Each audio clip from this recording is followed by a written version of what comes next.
우리 지난주에 문장 성분을 배웠고 요거 이렇게 채우면서 공부를 한번 했었죠. 그래서 오늘은 혼문장이랑 견문장에 대해서 바로 시작을 하겠습니다. 일단 혼문장과 견문장은 주어 그리고 주어 서술어의 관계가 몇 번 나타나느냐에 따라서 구분이 됩니다. 일단 혼문장은 주어랑 서술어의 관계가 한 번만 나타나는 문장이고, 견문장은 주어 서술어 관계가 2번 이상 나타나는 문장을 얘기를 해요. 여기 예시를 보면 여름이 성큼 다가왔다 해서 여름이가 주어고 다가왔다가 서술어죠.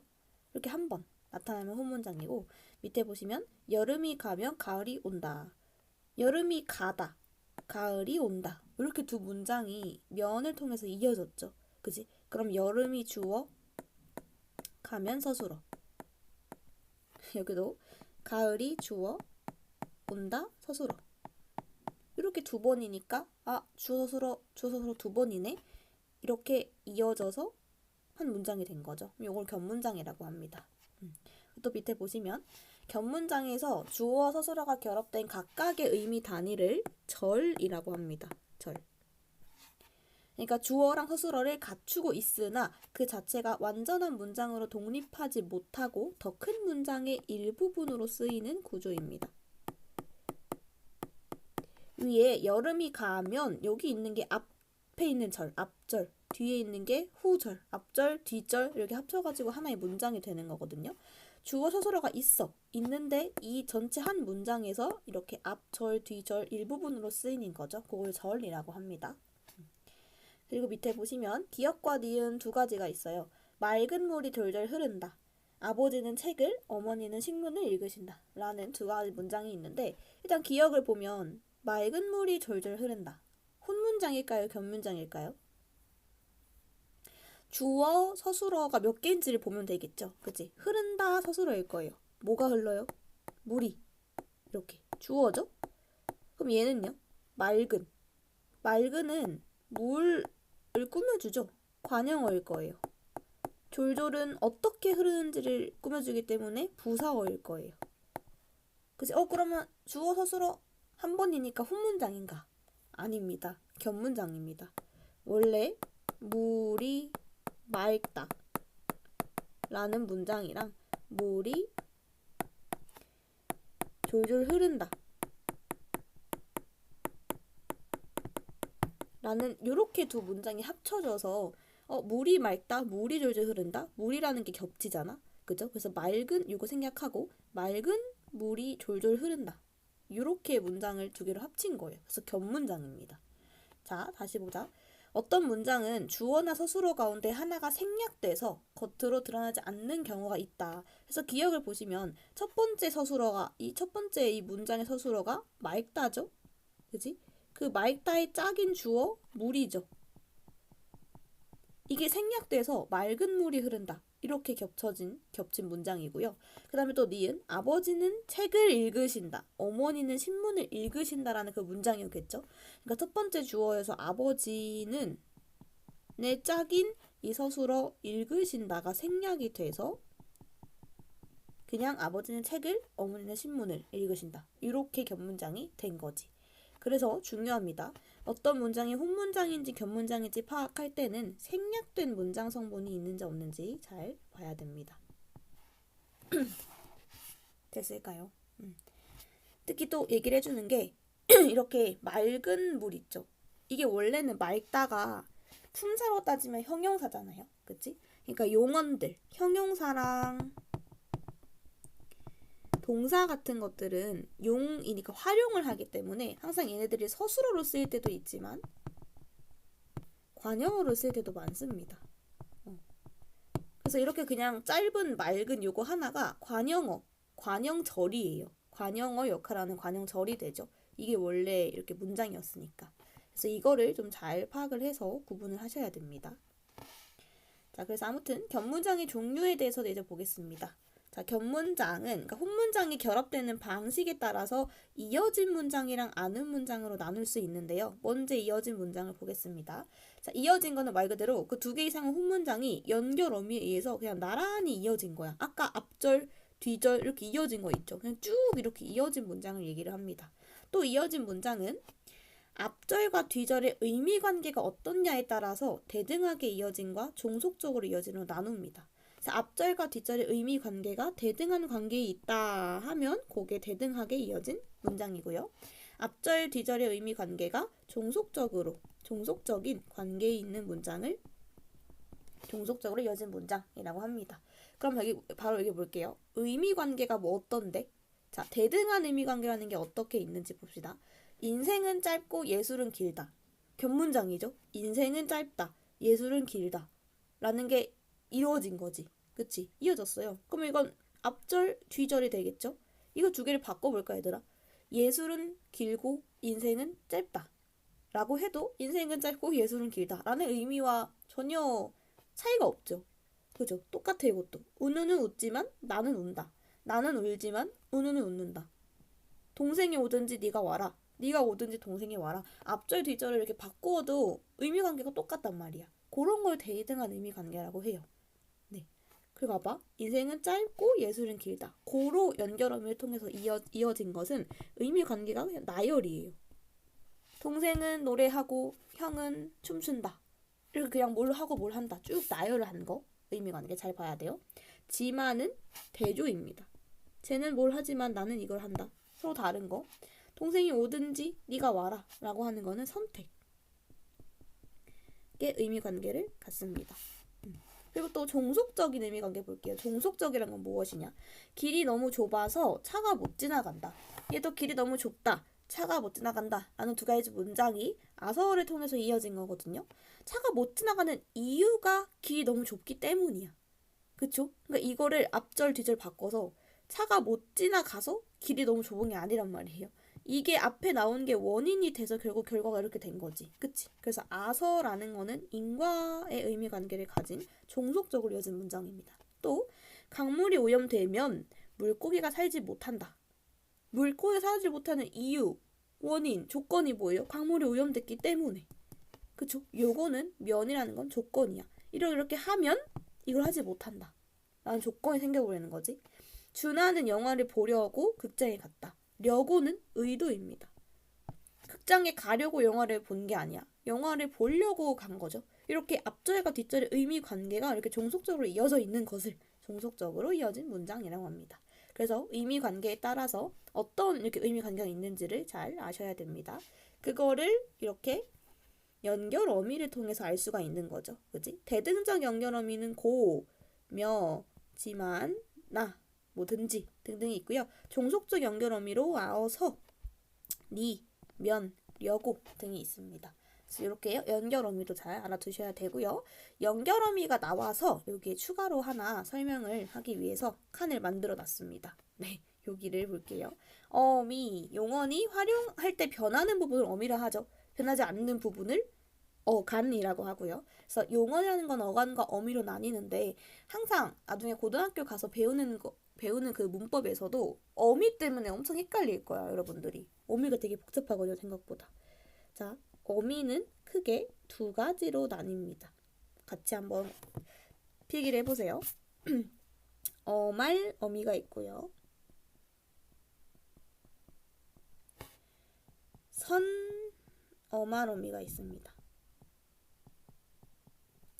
일단 어말 어미란 뜻은 단어의 말 끝에 오는 어미. 단어의 끝에 오는 어미가 어말 어미고요. 그 어말 어미 바로 앞에 오는 바로 앞에 오는 어미가 선 어말 어미입니다. 그래서 어말 어미에는 세 가지가 있습니다. 어말 어미 세 가지. 첫 번째, 종결 어미.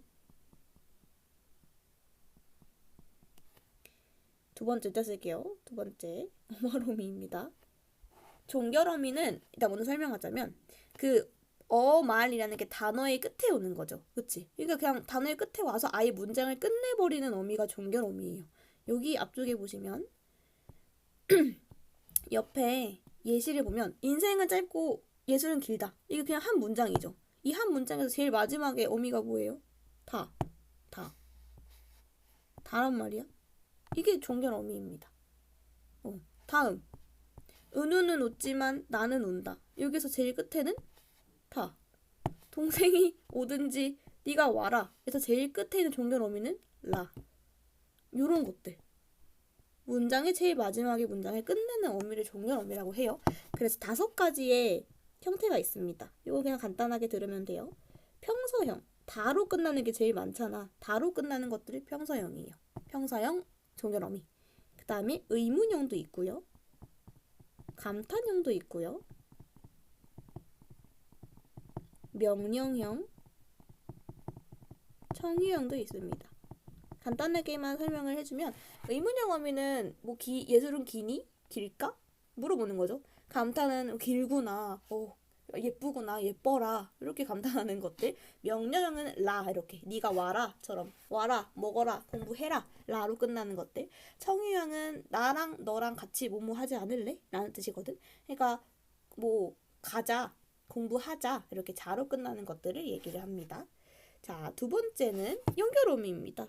우리 여기 위에서 했죠. 이렇게 대등적 연결어미, 종속적 연결어미처럼 2가지 있고요. 문장과 문장은 이어질 때 대등적으로 이어지냐, 종속적으로 이어주는 연결어미가 있느냐. 그리고 또 하나 쓰자면은 보조적 연결어미가 있습니다. 얘도 그냥 지금 필요한 건 아니니까 간단히 들으세요. 보조적 연결어미란 용언에서 본 용언이 있고요. 보조 용언이 있습니다. 예를 들면 내가 밥을 다 먹었다. 이 먹었다 하면 그냥 먹다에 언만 붙은 그냥 하나의 용언이거든. 내가 다 먹어버렸다.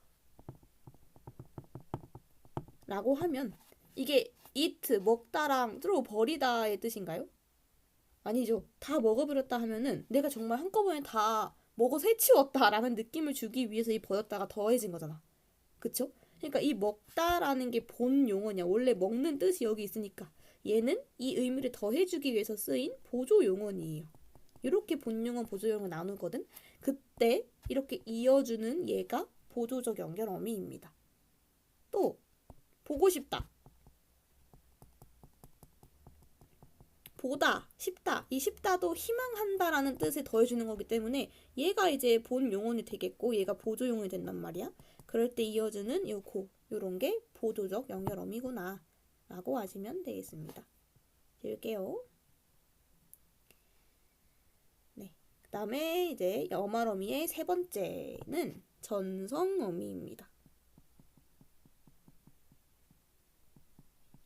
전성어미는 성질을 전환시키는, 성질을 바꿔주는 어미야. 3가지가 있습니다. 어떻게 바꿔주냐? 명사형 전성어미. 명사로 바꿔주는, 명사형으로. 그 다음에 관형사형 전성어미. 부사형 전성어미. 이렇게 3가지가 있습니다. 이게 봐봐. 성질을 바꿔준다는 거는 그 단어가 문장에서 어떤 역할을 하게끔 바꿔주는 애예요. 그래서 우리 이거 뒤에서 이따가 아는 문장 할 때 자세히 할 거지만 명사형 전성어미에 기, 미음, 미음 이런 것들이 있거든요. 그가 도착했다. 그가 도착했다. 라는 문장이 있죠. 우리는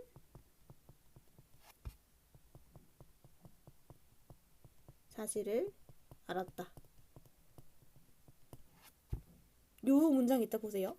그러면 이거를 합칠 때 우리는 그가 도착했다는 사실을 알았다. 이렇게 해버리면 도착했다는 하면서 도착했다는 사실 꾸며주게 되지. 그치? 그러니까 관형사용음이 는이 붙어서 도착했다는 사실 이렇게 꾸며져 버리게 되는 것들. 요런 게 관형사용음이라고 할 수 있고요. 아니면 요게 없다 치고 우리는 알았다. 그가 도착했다. 라는 2 문장을 합칠 때 우리는 그가 도착했음을 알았다. 이렇게 문장이 들어갈 수도 있겠죠. 그죠? 그럼 그가 도착했다를 그가 도착했음이라고 하는 요 미음 있죠. 요게 명사형 전성어미라고 합니다. 그래서 그게 바꾸는 것이 이 문장에서 관형어의 역할을 하게 해준다. 명사는 보통 무슨 역할을 하죠? 주어나 목적어, 보어 역할을 하거든. 그렇게 중요한 주어, 목적어 역할을 하게 해주는 명사형 전성 어미를 붙어서 그렇게 역할을 하게 해주는 거지. 또 부사형 전성 어미는 도로, 개 이런 게 있는데 이런 게 붙어서 그 문장 자체가 부사어의 역할을 하게 해주는 거죠. 그치? 그런 역할을 하게 해주는 것들이 붙으면 그게 전성 어미라고 합니다. 네. 그렇게 알아두면 되고요. 이 선어말 어미라는 거는 지금 단계에서 필요한 건 아니고 그냥 간단하게 뭐가 있는지만 아시면 됩니다. 선어말 어미에는 두 가지가 있어요. 시제를 나타내는 선어말 어미, 그 다음에 높임을 나타내는 선어말 어미가 두 가지가 있다. 그냥 예시 하나만 보시면 아버지께서 방에 들어가셨다. 가셨다. 자, 요거를 형태에서 분석을 해볼 텐데 나눠볼게요.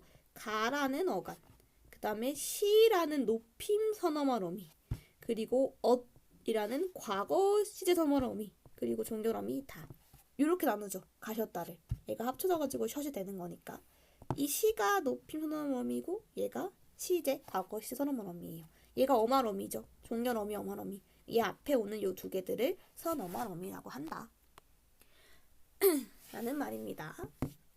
됐나요? 그래서 여기서는 우리가 이어진 문장을 한 거야.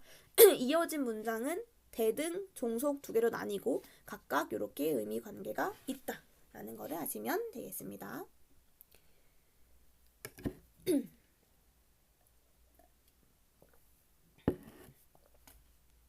자, 이제 아는 문장을 하겠습니다. 아는 문장은 여기 잘 구분해야 돼. 안긴 문장과 아는 문장 차이를 잘 보세요. 다른 문장 속에 들어가서 하나의 문장 성분처럼 쓰이는 문장을 안긴 문장이라 하고, 얘들아 말을 봐봐. 안긴 문장이 클까? 아는 문장이 클까? 아는 문장이 더 큰다는 얘기겠죠. 안고 그 안에 들어간 게 안긴 거잖아. 그지? 그러니까 다른 문장 속에 들어가서 문장 성분처럼 쓰이는 애를 안긴 문장, 그 안긴 문장을 포함한 전체 문장을 아는 문장이라고 하는 거죠. 자, 그래서 여기 보시면 안긴 문장은 전체 문장에서 어떤 역할을 하는가에 따라서, 안긴 문장에서 안에 들어가 있는 거잖아. 그렇지? 걔가 어떤 역할을 하는가에 따라서 명사절, 관형절, 부사절, 서술절, 인용절로 구분이 됩니다. 그래서 하나 다시 볼게요. 자, 명사절을 아는 문장. 명사절은 무슨 역할을 하냐? 일단 여기 바로 나오네요. 명사형 어미. 이 명사형 어미가 아까 방금 했던 명사형 전성 어미예요. 명사형 전성 어미가 붙어서 만들어지는 절이 명사절입니다. 이게 문장에서 주로 주어, 목적어, 보어 역할을 하게 해요. 자, 밑에 바로 예시를 보시면 우리는 동생이 오기를 기다렸다. 자, 여기에 이제 겹문장인데 여기 명사절이 있어요. 어떻게 파악하냐? 우리 겹문장이라는 거 뭐죠? 주어, 서술어 관계가 두 번 이상 나타나는 거잖아. 주어, 서술어 찾으면 됩니다. 자, 우리는 뭐 했다? 기다렸다. 이렇게 주어, 서술어 있어요. 뭘 기다려? 동생이 오기를. 자, 이거 뭘까? 동생이 오기, 동생이 오다 라는 주어, 서술어가 또 있죠. 그래서 절이죠. 명사절이잖아. 주어, 서술어가 있지만 어떤 전체 문장에서 일부분 역할을 하는 게 절이잖아요. 그러니까 명사 역할을 하는 절이 나타나는 거지. 동생이 오기. 여기가 딱 명사절인 거죠. 왜? 문장 전체에서 얘가 목적어 역할을 하잖아요. 동생이 오다 라는 문장과 우리는 기다렸다 라는 문장이 이제 합쳐져서 우리는 뭘 기다렸는데 이 문장에서 지금 목적어가 없잖아. 그치? 이 목적어를 대체하기 위해서 얘가 목적어로 이렇게 들어가서 우리는 동생이 오기를 기다렸다. 이렇게 들어가는 거죠. 그래서 이 들어간 안에 있는 문장이 기라는 것이 있네. 기가 뭔데? 이게 명사형 어미예요. 이게 있고 이 문장 들어간 문장이 목적어 역할을 하네? 그러면 명사절이구나 라고 알 수 있다는 겁니다. 자, 그래서 요거 중요해요. 안긴 문장의 표지. 표지라는 거는 그 안긴 문장을 알 수 있게 해주는 것이 뭐냐라는 거거든. 그러니까 그 명사절, 관형절을 만드는 어미가 무엇이냐를 봐야 한다는 거야. 방금 봤습니다. 명사절을 만들게 해주는 어미는 명사형 전성 어미인 기랑 미음이 있습니다. 자, 밑에 예시 보세요. 그가 도착했음을 알았다. 누가 안 거야? 누가? 주어 생략돼 있죠. 뭐 내가 이런 거 주어 있겠죠. 내가 알았어. 뭘 알았어? 그가 도착했음을 알았어. 자, 그러면 그가 도착했다라는 것도 주어 수로 나뉘죠. 얘가 절일 거야. 소리 무슨 역할 하는데? 그가 도착했음. 미음이 일단 있고 목적어 역할을 하잖아. 그죠? 그러니까 명사절이네. 라고 파악할 수 있다는 거예요. 아, 이 미음이 붙었고 얘가 목적어 역할을 하네. 그럼 명사절이구나. 이렇게 파악할 수가 있다는 것입니다. 자, 다음 관형절. 관형절. 얘는 무슨 어미가 붙어요? 관형사의 어미가 붙습니다. 무슨 역할을 하겠어요? 관형어 역할을 합니다. 네. 자, 문장을 보시면 이것이 내가 입던 옷이다. 자, 이것이 옷이다. 라고만 해도 문장이 완결됐어. 왜? 관형어라는 건 필수가 아니잖아. 그치? 옷이야. 옷을 설명해주고 싶어. 어떤 옷인데?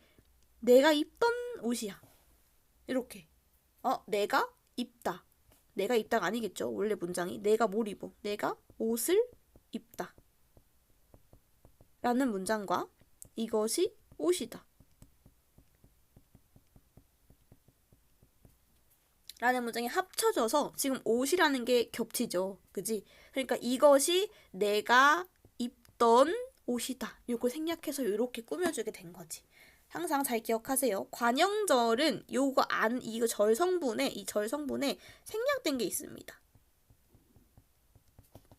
아까도 맑은 물이 졸졸 흐른다 해서 물이 맑다였는데 물이 생략돼서 맑은만 됐잖아. 그치? 관형절은 항상 생략돼서 이렇게 꾸며주는 성분이 돼버립니다.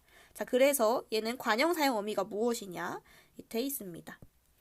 관형절을 만들어주는 관형사용 어미는 던, 내가 입던 옷처럼 아니면 니은 받침 또는 는, 리을 받침 이렇게 있습니다. 밑에 다 있으니까 봐봐. 작은 방이 밝다. 방이 작다. 방이 밝다. 이렇게 합쳐서 작은 방이 밝다. 얘가 관형절이 되는 거죠. 그죠? 또 밥을 먹는 사람들이 있다. 사람들이 밥을 먹다와 사람들이 있다와 합쳐져서 밥을 먹는 사람들. 요게 절이죠. 관형절.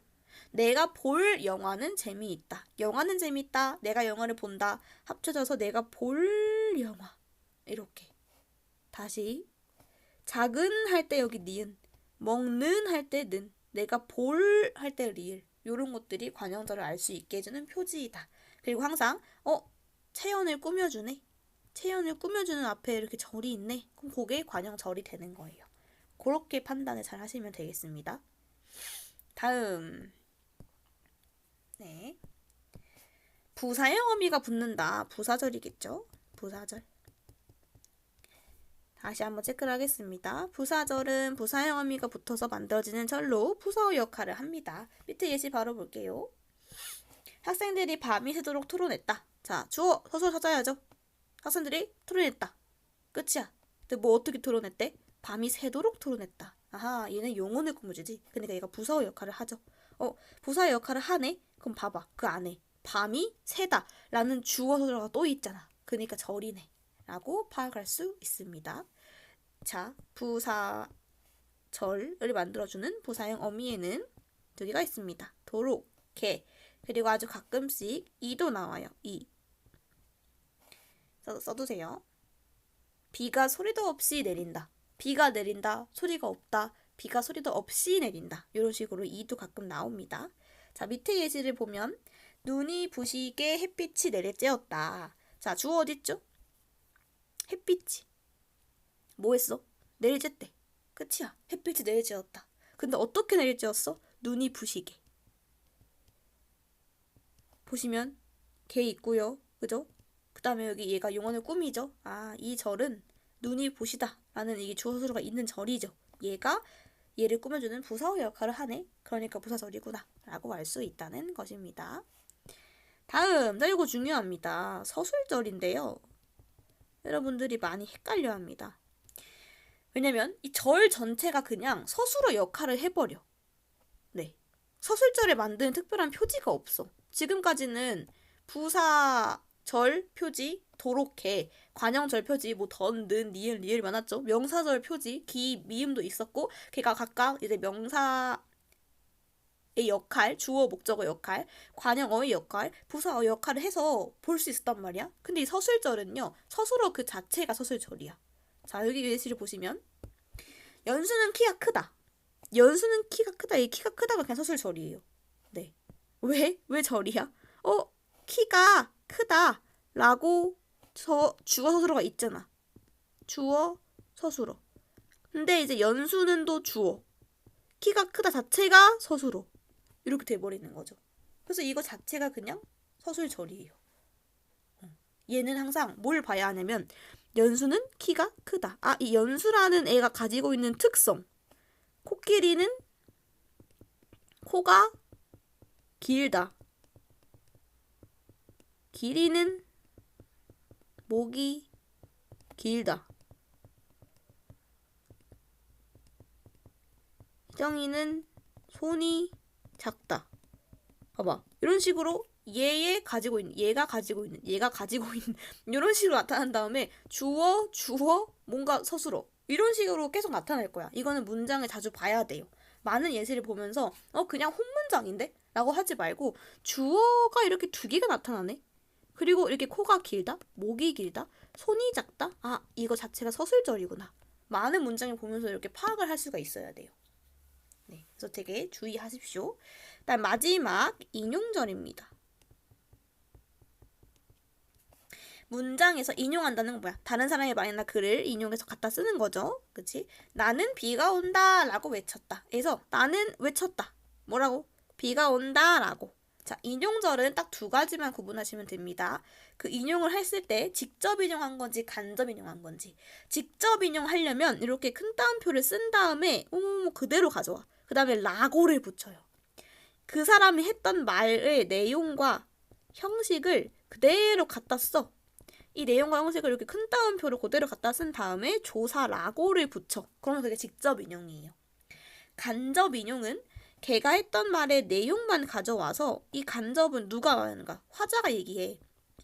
그 다른 사람이 얘기했던 말을 화자의 입장으로 가져와서 다시 얘기하는 거예요. 그래서 내용만 가져온 다음에 형식은 알아서 바꾸고 고만 붙입니다. 직접 인용은 큰 따옴표와 라고, 간접 인용은 그냥 뭐뭐뭐라 고만 붙여요. 그래서 이거 직접인지 간접인지만 잘 파악하시면 되겠습니다.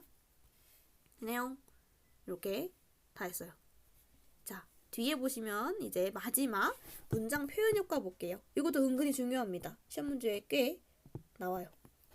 그러니까 이렇게 견문장이랑 혼문장을 우리가 배웠잖아. 언제 혼문장 쓰고 언제 견문장 쓰냐. 각각의 문장의 표현 효과가 뭐냐 라고 한번 보는 거야. 일단 첫 번째 혼문장. 대체로 짧고 단순한 문장. 견문장 대체로 길고 복잡한 문장. 근데 이거 얘들아 문장의 길이로 짧으면 혼문장이네 이렇게 판단하시면 안 돼요. 그냥 대체로 그렇다는 거지. 그치? 자, 혼문장의 효과 짧고 단순해. 그러니까 일단 이해하기가 쉬워요. 이렇게 막 복잡한 문장이 아니야. 깔끔해. 명쾌한 느낌이 듭니다. 명확하고 되게 단순하죠. 그리고 사건의 빠른 진행 서술할 때 사용합니다. 물이 맑다, 물이 흐른다. 뭔가 되게 짧으니까 빠르게 진행되는 느낌을 줘요. 핵심 요약할 때 그냥 딱 주어 서술어 하나만 있는 혼문장으로 하기도 합니다. 자, 견문장의 특징. 길고 복잡하잖아. 느슨하고 좀 자연스러운 느낌이 됩니다. 다 꾸며주는 문장이 많으니까. 그리고 깊은 생각 표현할 때 또는 관찰 대상에 대해서 내가 자세하게 설명 묘사할 때 앞뒤 관계에 대한 논리적 설명을 할 때 견문장을 주로 씁니다. 그래서 본인이 이 효과를 알고 내가 표현하고자 하는 그 문장의 특징을 잘 알고 쓰면은 또 효과적으로 잘 전달을 할 수가 있겠죠. 네. 밑에 연습 문제 두 가지가 있는데요. 첫 번째 거는 쌤이랑 한번 같이 봅시다. 기억, 니은, 디귿이 있어. 빈칸이 없어요. 안 했어. 보시면 자, 기억, 니은, 디귿, 기억. 그 소설은 해외에서 유명하다. 그 소설은 영어로 만들어졌다. 그냥 이거 혼문장 두 개죠. 그죠? 이거 주어. 유명하다. 주어. 만들어졌다. 이렇게. 네. 혼문장 두 개입니다. 이 혼문장 두 개를 니은과 디귿으로 바꿔보는데 얘 니은 보시면 그 소설은 해외에서 유명하고 영화로 만들어졌다. 이렇게 되어 있고, 디귿을 보시면 디귿 해외에서 유명한 그 소설은 영어로 만들어졌다. 이렇게 돼 있어. 자, 그러면 둘 다 의미가 살짝씩 달라요. 기억을 니은으로 고쳤대. 왜? 이거는 그냥 이은 거죠. 이거랑 이거 두 개 문장 그냥 이은 거잖아. 이 고를 통해서. 그 소설과 관련한 그냥 두 사실을 나열하는 문장을 만들고 싶었기 때문에 그냥 나열해서 고로 이은 거예요. 디귿을 고친 이유는 앞문장의 내용이 그 소설을 꾸며주게 해서 어떤 소설이 영화로 만들어졌는지 표현하고 싶었대. 해외에서 유명한 그 소설. 요렇게. 해외에서 유명하다라는 걸 해외에서 유명한 소설. 이렇게 어떤 소설이 만들어진 건데 라고 꾸며주고 싶었대. 이런 식으로 니은 또는 디귿 본인이 원하는 표현 효과에 따라서 만들 수가 있겠죠. 자, 그러면 이거 해보세요, 여러분들. 지금 시간 멈춘 다음에 딱 요거를 해봐. 동생이 숙제를 한다. 동생이 소설을 읽는다. 라는 혼문장 두 개를 가지고 여러분들이 원하는 변문장을 만드시면 됩니다. 되게 여러 가지가 나올 수 있거든. 내가 표현하고자 한 바가 무엇인지에 따라서 여러 가지 변문장이 나올 수 있으니까 잠시 멈춰놓고 해보세요. 했나요? 뭐 되게 다양하게 나오는데 예를 들어서 그냥 정말 이어서 동생이 숙제를 하고 소설을 읽는다 라고 하면은 숙제를 다 먼저 끝내놓은 다음에 나중에 취미로 소설을 읽는다 라는 문장이 될 수도 있고, 아니면 동생이 그 숙제가 어떤 숙제인지 설명해주고 싶은 거야. 소설을 읽는 숙제 는 숙제를 한다. 이런 식으로 안개 문장으로 만들어도 되겠죠? 뭐 아니면 정말 다양하게 있어. 동생이 소설을 읽고 숙제를 한다도 괜찮고, 되게 다양한 문장이 나올 수가 있겠습니다. 문장 만든 다음에 이제 수업 때 와가지고 쌤한테 한번 보여주세요. 자, 이제 여기 요거인데 요것도 여러분들이 이제 멈춰놓은 다음에 해야 돼. 스스로 진짜 해봐야 돼요. 지금까지 다 했단 말이야. 우리가 혼문장, 견문장, 아는 문장, 이어진 문장 다 배웠잖아. 그럼 이 예시들을 보고 이게 이어진 문장인지 아는 문장인지, 이어졌다면 이게 대득인지 동속인지, 안겼다면 어디가 안긴 문장인 건지 알 수 있어야 한단 말이야. 그래서 여러분 직접 해보시고요. 하나만 쌤이랑 같이 해보자. 자, 1번. 절약은 부자를 만들고 절제는 사람을 만든다. 자, 일단 견문장이에요. 왜? 주어 소설어가 두 개씩 있잖아. 절약은 만든다. 절제는 만든다. 이걸 고를 이용해서 이렇게 쭉 이었네. 아, 이어진 문장이네. 그리고 고니까 나열의 의미인 대등하게 이어진 거네. 이렇게 써보시라고. 오케이? 자, 지금도 이제 시간 멈추고 꼭 해보세요.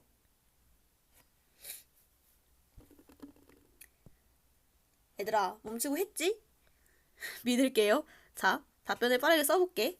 자, 나는 그를 믿었으며 그 나를 믿었다. 얘도 견문장이겠죠. 이어진, 따로 안 쓸게요. 이어진 문장입니다. 며, 태등이죠. 나는 집에 돌아왔으나 동생이 도착하지 않았다. 얘도 대등하게 이어진 문장이고요. 아내는 일을 하지만 남편은 집에 있다. 얘도 대등하게 이어진 문장입니다. 은지가 밥을 빨리 먹었다. 은지가 먹었다. 주어 서술어 그냥 하나. 얘는 혼문장입니다. 그치? 자, 이 안개가 걷히면 비행기가 출발한다. 안개가 걷히다, 비행기가 출발한다. 견문장일 텐데 면으로 이어졌네. 얘는 종속적으로 이어진 문장입니다. 조건이죠, 면. 강물이 오염되면 똑같이 종속. 비가 많이 와서 우리 소풍 연기했다. 종속. 원인이죠. 얘도 가을이 와서 똑같습니다. 종속. 먼동이 트니 별들이 사라진다. 이거 보세요. 먼동이 트다. 별들이 사라진다. 두 개 문장 합쳐진 거야. 견문장이야. 별들이 사라져. 왜? 먼동이 트니까. 먼동이 튼다는 건 동이 트는 거, 해가 뜨는 거예요. 조건이니까 얘도 종속이에요. 헬스장에 갔다. 왜? 운동을 하다. 운동을 하러 갔다. 종속이죠. 의도. 빌리려고. 얘도 똑같이 의도로 이용한 종속입니다. 자, 우리는 탄천에서 줄넘기를 오래 했다. 우리는 했다. 줄넘기를. 그냥 주어, 서술어 한 번씩. 혼문장이죠. 그가 사람들을 속였음이 드러났다. 봐봐. 그가 사람들을 속였음. 그가 속였다. 이렇게 원래 그냥 문장이란 말이야. 그치? 그러니까 이거 주어 생략된 없어. 이게 그냥 주어야. 이게 주어야. 이게 주어 역할을 하고요.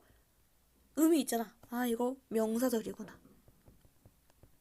명사절. 여기 밑줄 그려 있으니까 정확하게 그가 사람들을 속였음에다가 이렇게 딱 그으시면 돼요. 명사절을 아는 문장이다. 또 농부들은 비가 오기를 간절히 바랐다. 자, 봐봐. 농부들은 바랐다. 뭘? 비가 오기를. 얘가 명사절이죠. 비가 오기. 요거 명사절. 우리는 기다렸다. 뭘? 친구가 도착하기를. 이게 명사절이죠. 또 집주인은 도둑이 이미 도망갔음을 알았다. 집주인은 알았다. 뭘? 도둑이 이미 도망갔음을. 요거 명사절. 다음 은행잎이 이 은행잎이 나에게 가를 알렸다. 은행잎이 알렸다. 그냥 혼문장. 혼문장. 다음 우리는 그가 돌아온 사실을 몰랐다. 자, 우리는 몰랐다. 무엇을? 그가 돌아온 사실을. 요거 관형절. 오늘은 어떤 날이야? 동생이 태어난 날이야. 됐나 얘들아? 요거 봐봐. 요거 명사절. 지금 요거 관형절이에요. 관형절. 이어서 바로 봅시다. 내가 본 영화가 참 재미있다. 내가 본 영화잖아. 그지? 요거 관형절. 2001년 언제? 네가 태어나던 2001년. 요거 관형절. 지금 보시면 여기 니은, 던, 니은 다 있어요. 그치? 요 관형절 표지 잘 보시고. 자, 광희가 지은 시가 나에게 감동을 주었다. 그러니까 나한테 시가 감동을 줬다. 그지? 그리고 광희가 시를 지었다 라는 문장에서 어떤 시인데? 광희가 지은 시. 얘가 관형절. 그리고 얘는 혼문장입니다. 혜미는 내렸다. 이렇게 하나 있으니까. 자, 이거 볼게요. 그곳은 장식됐다. 어떻게? 그림이 아름답게 장식되었다. 어떻게 장식되었는데 용언을 꾸며주죠. 그림이 아름답다. 그곳은 장식됐다. 두 문장을 이렇게 합쳐서 얘가 부사절이 되는 거죠. 그림이 아름답게가 부사절이겠죠. 낙엽이 떨어진다. 어떻게 떨어져? 소리도 없이 떨어진다. 소리도 없다. 이거 부사절이죠. 우리는 아이들이 지나가도록 옆으로 걸었다. 우리는 걸었다. 어떻게? 아이들이 지나가다. 지나가도록 옆으로 걸었다. 요거 부사절이죠. 도로가 많아서 혼잡하다. 도로가 많아서? 도로가 차가 많아서 혼잡하다. 도로가 혼잡하다. 차가 많다. 근데 차가 많아서 혼잡하다잖아. 그치? 왜 혼잡한지 꾸며줍니다. 근데 얘는 사실 보면은 이어진 문장으로도 볼 수 있는 게 이거 그냥 원인이죠. 차가 많아서 도로가 혼잡하다. 이렇게 돼 있으면 그것도 이어진 문장을 볼 수가 있거든. 아무튼 견문장인 걸 여러분이 보셔야 돼요. 차가 많다. 도로가 혼잡하다. 이렇게 견문장인 걸 봐야 돼. 왜 혼잡한지 차가 많아서 혼잡하다. 이렇게 꾸며준다고도 볼 수 있습니다. 다음 그 자동차가 이쪽으로 온다. 자동차가 온다. 혼문장이죠. 자, 그리고 여기 잘 보셔야 되는데 시장은 가격이 저렴하다. 혼문장 아니에요. 요게 바로 서술절입니다. 자, 시장은 저렴해. 그러니까 가격이 저렴해. 이렇게 서술절이에요. 하영이는 얼굴이 예쁘다 서술절. 토끼는 앞발이 짧다 서술절. 의자가 다리가 있다 서술절. 문장의 이 특징들 보이시나요? 여기 그냥 다 서술절이에요. 서술절. 보셔야 됩니다. 또 이거는 혼문장이죠. 형준이가 읽었다. 하나니까요. 요거 다 보이죠? 인용절인 거. 근데 무슨 인용인지 봐야지. 그는 나에게 여기 이렇게 있어. 이거 오타예요. 이렇게 있어. 꽃이 참 예쁘구나. 있고 라고라고 했잖아. 그러면 직접 인용이구나. 인용절은 얘들아 여기 부사어 역할을 해요. 부사어 역할.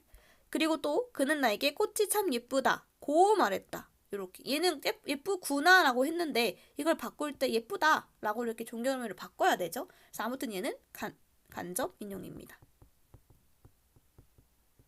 똑같아요. 그는 어제 자 이거 봐야 돼. 내일이 오늘로 왜 바뀌냐를 봐야 돼.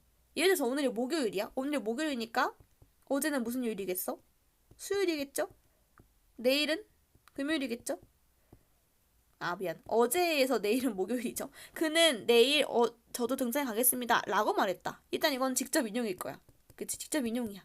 근데 이거를 간접으로 할 때 그는 어제, 오늘 이게 어제 오늘의 기준이 된 거예요. 말하는 사람 입장에서. 오늘 기준이 된 거야. 목요일 된 거야. 그러니까 어제 이런 말을 했다. 라는 걸 그대로 간접으로 가져온 거죠. 자기도 등산에 가겠다. 고 말했다. 이런 식으로 간접으로 가져와야 된다. 잘 보세요. 이런 거. 그 다음에 요거 볼까? 우리의 노력이 물거품이 됐다. 얘들아 서술어가 되다잖아. 서술어가 되다면 그 앞에 있는 성분은 뭐죠? 보어죠. 얘는 주어죠.